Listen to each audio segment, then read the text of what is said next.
Hey, what's going on, guys? Mush back at it with another video. In today's video, I want to highlight a couple of free games available right now, including one game on Steam, one game on the Epic Game Store that is really good and I'd highly recommend you to check out. We'll talk about that. Also, we've got Xbox Game Pass updates. I want to give you guys updates on this, and yesterday, XO19 happened, and we got significant updates to Xbox Game Pass, games that are available right now, and we also have an idea on what's coming out for the rest of the year and early on into 2020, and there's a lot of great stuff being added. Speaking of free, as I mentioned earlier, we've got a couple of free games available right now, but also a great free weekend, want to highlight that, and a great deal on Doom on PC. Very cheap right now, and considering Doom Eternal is scheduled to come out early next year, now wouldn't be a bad time to check that game out. We'll talk that at the end of this video. But first up, let's go over all of the free game offerings. Company of Heroes 2 is free again on PC and directly available on Steam. This has been available free in the past, so it's not like this is something out of this world, and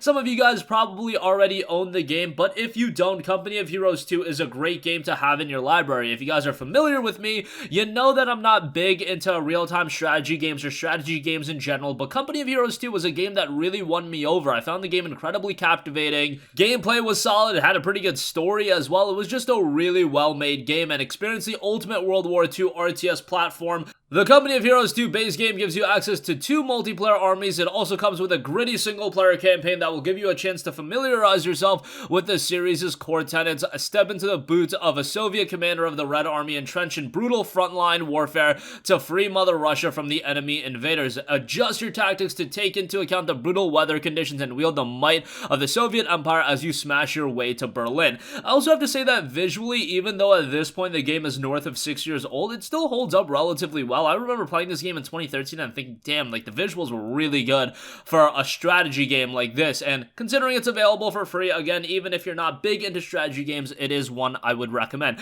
I should also note that if you do want to pick up the DLC, all of that is discounted. You can pick up the Company of Heroes Franchise Edition. That's 75% off for $17.49. Alternatively, some of the DLC is discounted separately as well. The British Forces is $3.24, Arden's Assault is $4.99, and then the Master Collection is also available. That's 91% off for $6.44. So some good stuff available there, and again, Company of Heroes 2, the base game available free directly on Steam. Alright, over on the Epic Game Store, you can get The Messenger for free, and The Messenger is actually a really dope game, and one that typically goes for $20. So some of you guys probably don't want to pick it up for $20 on Steam or whatever the case may be, but it's a really cool old-school platformer, Metroidvania-style pixel graphics.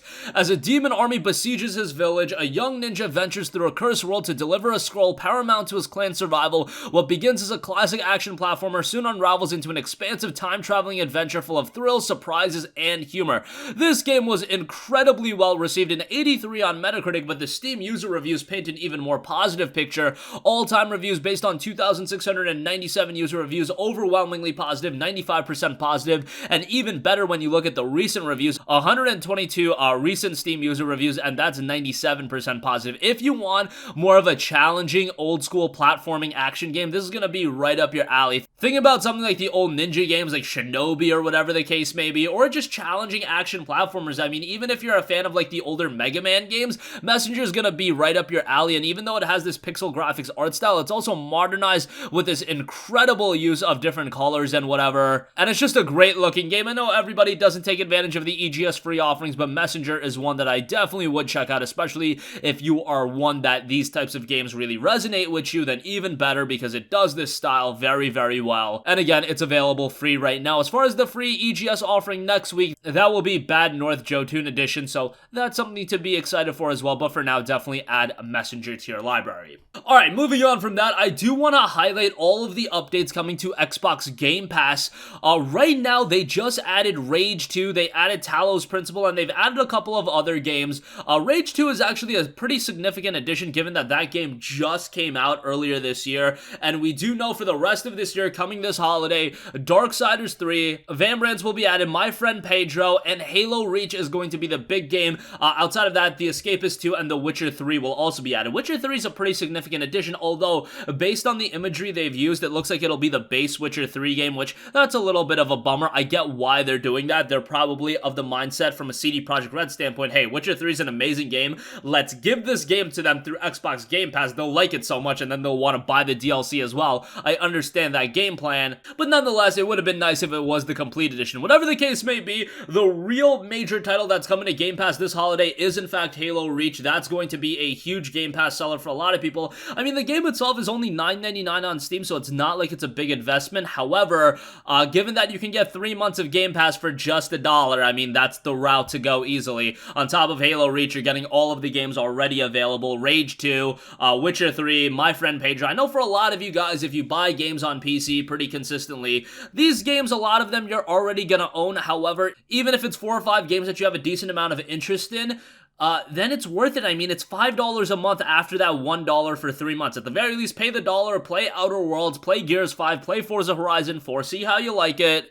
See all of the other game offerings, maybe you'll find some hidden gems that are really up your alley, and then go from there. Outside of that, coming 2020, there are some marquee titles that they've already announced, and Square Enix has confirmed that every Final Fantasy game outside of Final Fantasy XIV will be headed to Game Pass. This includes Final Fantasy VII, Final Fantasy VIII, Final Fantasy IX, Final Fantasy X, X-2, Final Fantasy XII, Zodiac Age, all 3 Final Fantasy XIII games, and yes, Final Fantasy XV. All of those will be added to Game Pass in 2020. Outside of that, you've also got Wasteland 3 coming out. That'll be added to Game Pass. Cyber Shadow, a pretty slick old school platform action game in the vein of a game like Messenger. That'll be on Game Pass. You've got Grounded, the new game from Obsidian. That'll be on Game Pass. All of the Yakuza titles will be added. Yakuza 0, Yakuza Kiwami, and Yakuza Kiwami 2. Bleeding Edge, the new game from Ninja Theory, that will be added to Game Pass. All of those games from Xbox Game Studios, you can expect them to come to Game Pass. And on top of that, you've got games like Haven. And these are games that at this point are already announced. There are going to be more games that just come. There are going to be more games that they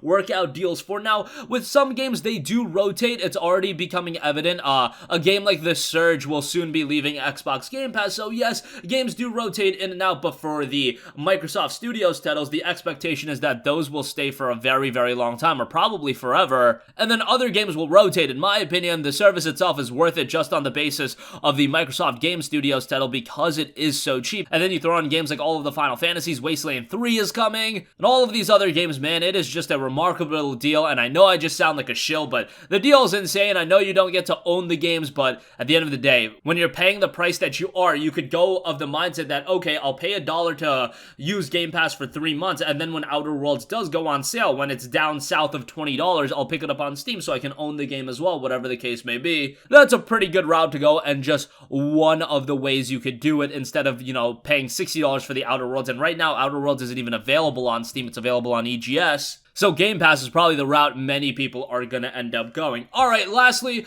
I do want to note some things that are going on Steam. Squad has a free-to-play weekend right now. This is a game that I picked up and I got pretty into. It was available on Humble Monthly pretty recently. However, obviously it's not available anymore. So try it out for free. Jump into it with a couple of friends. It's a very tactical-oriented first-person shooter. So this isn't a game that you can really run and gun. It's a tactical FPS that provides authentic combat experiences through teamwork, communication, and gameplay. It seeks to bridge the large gap between arcade shooter and military simulation, large-scale combined arms combat, base building, and a great integrated voice-over IP system. It's been received pretty well. Recent reviews 93% positive, all-time reviews 85% positive. Still in early access, still making some progress. However, as a free-to-play weekend, I would definitely give it a look, and it is seeing a weekend deal, 50% off for $19.99. And lastly, do want to note that Doom is seeing a significant discount. We are coming up on the release of Doom Eternal. It was actually supposed to come out later this month originally, but it won't be coming out until, I believe, February of next year, maybe March. Exact release date escapes me right now, but Doom, the first game, the 2016 title, is 67% off for $6.59, and that is a great deal. This was a game that had a really compelling single-player campaign. Unfortunately, it faltered a little bit from the multiplayer offering, but for $6.59, just for that single-player campaign, absolutely worth it, and a great price for that, so I wanted to give that a shout as well. This is a game that's been received really, really well. 85 on Metacritic, very positive reception on Steam. That's 93% positive, 96% positive recent reviews, and that's 1,519 reviews, so a decent amount. And all around, Doom is a great game that I would highly recommend, especially at that price point. A game that's not available on Game Pass either. I made sure to check that because I knew that Wolfenstein 2, in fact, was available on Game Pass, but Doom is not. So yeah, there you have it. Your best bet is to get it directly from Steam. And that's going to conclude this video. Again, Company of Heroes 2 and The Messenger 2 available free right now. Rage 2 has been added to Game Pass, and a bunch of titles are going to be coming later in 2019 and into 2020. Squad free-to-play weekend, and Doom seeing a great discount on Steam as well. That's going to conclude this video. Sound off with all of your thoughts in the comment section down below. Thank you for watching, and goodbye. Hey, what's going on, guys? Mush here again. Hope you enjoyed the video. As you guys might know, YouTube's notification system is sometimes a little bit wonky, even if you're subscribed to the channel. Maybe you're not abundantly aware that I uploaded a video. To remedy that situation, make sure you hit the bell notification button. This way, whenever I upload a new video, and I try to upload as consistently as possible, you will be notified directly of the upload, and you can watch it as soon as it goes live. I would really appreciate if you guys hit that button so you can stay up to date with all of the content I'm posting. But as always, guys, thanks for watching, and I'll catch you guys in the next one. Peace out.